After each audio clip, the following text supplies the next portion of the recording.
primo è un partito che deve essere unito, un partito che sia diviso a pochi mesi dalle politiche e a pochi mesi dalle prossime amministrative è ovvio che darebbe una prestazione assolutamente negativa.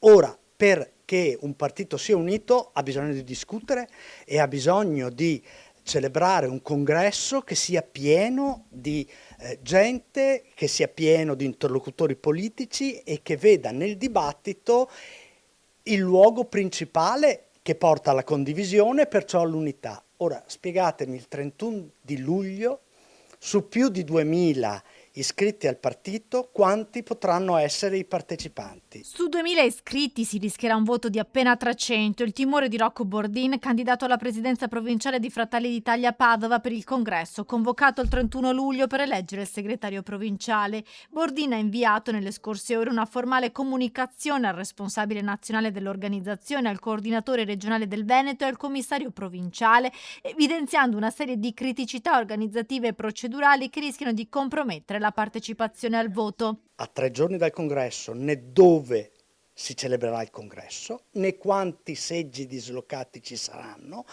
A me non ha chiesto nessuno i rappresentanti di lista e gli scrutatori. La candidatura di Bordin è contrapposta a quella dell'attuale commissario provinciale Mauro Fecchio. La mia è l'unica candidatura unitaria voluta dai presidenti di circolo, voluta dagli amministratori.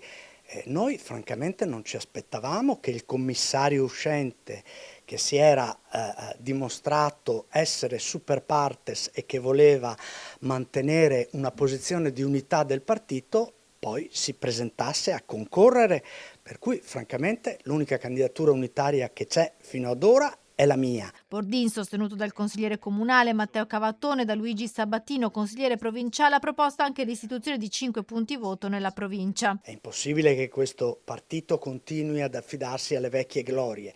Se non c'è la volontà veramente di celebrare un congresso partecipato e unito, sarà difficile ottenere per il nostro partito quello che deve essere il programma della campagna elettorale.